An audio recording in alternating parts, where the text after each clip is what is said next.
Welcome home to St. Anne's. Please be seated. We want you to know that you're welcome to join us at 10 a.m. on Sundays. Please be sure to hit subscribe to receive our sermons. We can't wait to meet you. And I think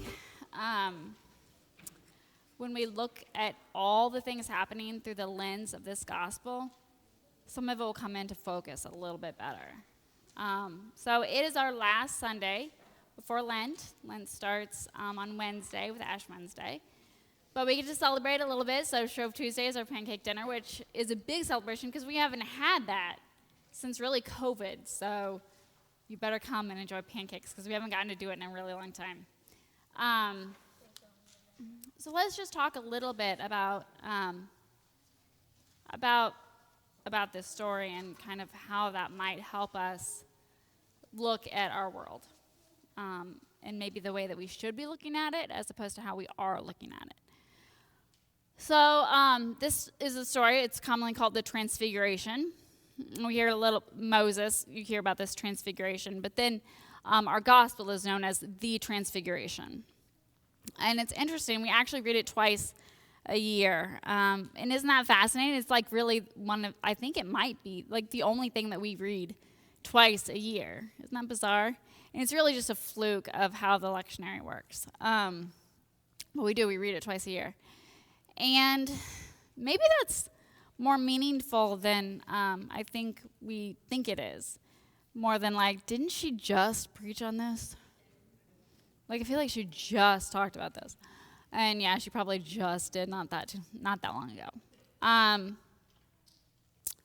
it's called, like I said, the Transfiguration, which kind of makes it sound, and even the way that it's written, makes it sound that Jesus somehow becomes different, or that Moses somehow changes and is different, right? When we talk about transformation or transgender or trans anything, we have this sense of change, of difference. But I challenge you that it's not about change. It's about seeing what is for the first time. And so some of you know that I'm reading through all the banned books, right? We have a Facebook group now. I'm reading all the banned books. And I just, on the trip back from Florida, finished George. And George is a story. It's a very, very sweet story, and I highly recommend it.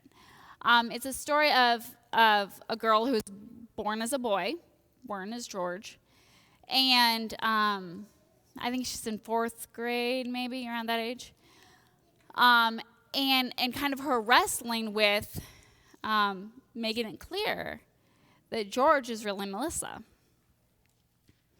I challenge you, George is not becoming Melissa. Jesus is not becoming the Christ.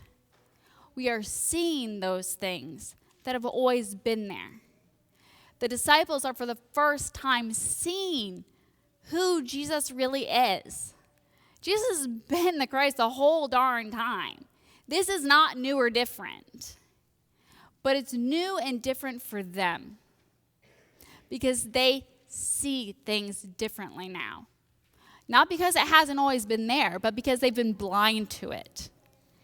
And how much are you and I blind to things? How much are we blind to other people in the world out there? How much are we blind to our own stuff? And how much of our own stuff are we not okay with the world seeing? How much of our being is hidden? And, Eric and I were talking the other day because obviously the situation in Ukraine is horrific, right?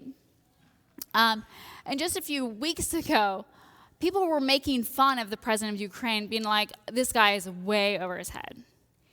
He is not equipped for this. He's a satirist, an actor, and clearly he has no clue what he's doing. He is not equipped to lead this country. Whew. We were wrong. I don't think we've seen leadership like this in a long time. Quite frankly, since Elizabeth, the Queen Mother, refused to leave England in World War II. That's the last time that we've seen leadership of this epic proportion. And not because he hasn't always been this way. but because you and I are seeing it for the first time. Putin has always been Putin. But we have not seen Putin for who Putin is for a long time. This Lent, I challenge all of us to become and to give permission to others to be. I challenge us all to see and recognize what has been there all the time, but we haven't seen it, or we haven't given it permission to be seen. Our culture, our society calls us to hide so much. All of us are called to hide things. All of us are not necessarily who we really truly are we? And we all project on other people that who they truly are may not be okay. We don't want to see it. We don't want to see people experiencing racism because that would cripple us. If we really truly understood the pain that other people experience, we couldn't take it. It's not that we don't know that racism exists. It's the fact if we really truly knew what people experienced, if we really truly understood homophobia, if we really truly understood misogyny, if we really truly understood these things, how could we live with ourselves knowing that people live like this every single day? So we don't see it. We don't see it. And then when somebody comes out of the closet, we're like, oh, they're transformed. No. It has always been this way, but it's never been safe. Think about that. Think about what it must be like to live in a world that's unsafe. To live in a world that sees you ill-equipped to run your country. That man is in Kiev right now. How many world leaders stay when they know that the bounty is high? How many of us are okay staying when our bounty is high? How many of us are okay seeing that other people's bounty is high? I challenge us this Lent. I challenge us to not see it as transformation, but to see it as what it really truly is. The lifting of the veil that we've put in place because we didn't want to see it, because it made us uncomfortable to see it. And to the next step, I ask you, lift your own veil. Give yourself permission to be who you've been the whole time. Because I promise you, the world needs it. The world needs who we truly are, all of us, without the veils, without all the stuff that we pile on top of it, because it feels safer that way, doesn't it? It feels safer to be who I project, who the world has told me it's okay for me to be. It feels safer to me that way. But is that what the world needs? Does the world need us to be our safe, fake version of ourselves?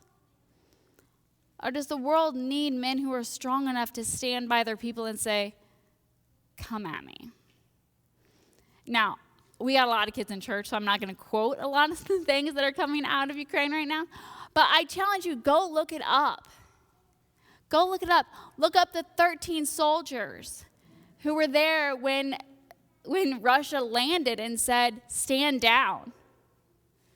And what they said. Read about it. Read about it.